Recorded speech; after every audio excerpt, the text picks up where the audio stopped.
বন্ধুরা, তোমরা কি জায়গাটা চিনতে পারছো?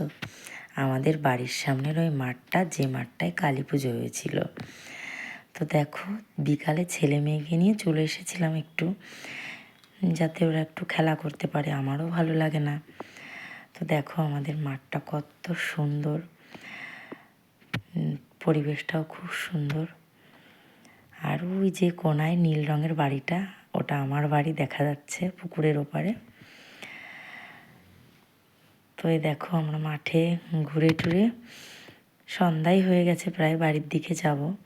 আর তোমাদের সঙ্গে আমি কিভাবে যেটাকে বলে বাংলা চাউমিন বানানো, সেইটা শেয়ার করব। আমার মেয়ে বায়না করছিল, তো মেয়ে এই যে পড়তে বসে গেছে, আর আমিও রান্নাঘরে চলে এলাম এই যে চাউমিনটা বানাবো বলে। তো চাউমিনটা তো সেদ্ধ করে নিলাম। এটা একদম যেটা আমি ছোট্টবেলায় আমার মাকে বললে আমার মা বানিয়ে দিত, সেই আলু দিয়ে পেঁয়াজ দিয়ে ওই চাউমিনটাই বানাবো। তো এই দেখো আলু পেঁয়াজটা কেটে নিয়েছি, কাঁচা লঙ্কা, ডিম, গোলমরিচের গুঁড়ো আর একটা ম্যাগি মশলা নিয়েছি।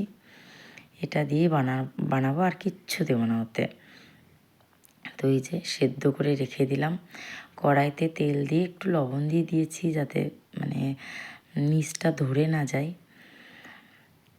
লবণটা দিলে কি হয়, নিচে লেগে যায় না।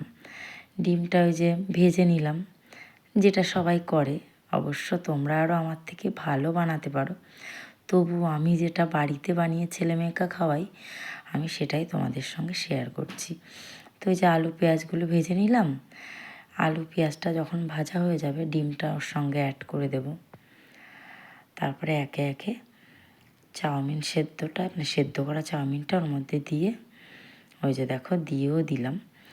দিয়ে ওর ভেতরে একে একে ওই ম্যাগি মশলা, নুন, গোলমরিচের গুঁড়ো পরিমাণ মতো, সেগুলো যে দিয়ে পুরো ভালো করে নাড়িয়ে চাড়িয়ে মিক্সড করে নেব। একটু ভাজা ভাজা যখন হবে তখনই নামিয়ে দেব, আর একটু সঙ্গে কাঁচা লঙ্কা কুচি ছড়িয়ে দেব। তো আমার ছেলে মেয়ে যেহেতু ছোটো, আমি আর দিইনি লঙ্কা কুচিটা।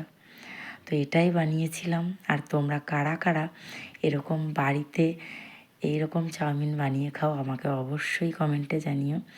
আর আমার ছেলে মেয়ে কিন্তু খুব আনন্দ করে খেয়েছিল। আসলে এটা খেলে কোনো ক্ষতি নেই, যে কারণে আমি ওদেরকে এইটাই বানিয়ে দিই। তো আমার ছেলে দেখো খাচ্ছে। তাও ভিডিওটা কেমন লাগলো বন্ধুরা, অবশ্যই জানাতে ভুলো না। ভিডিওটা ভালো লাগলে একটু লাইক, কমেন্ট আর শেয়ার করে আমার পাশে থেকো। আজ এই অবধি, টাটা, সবাই ভালো থেকো।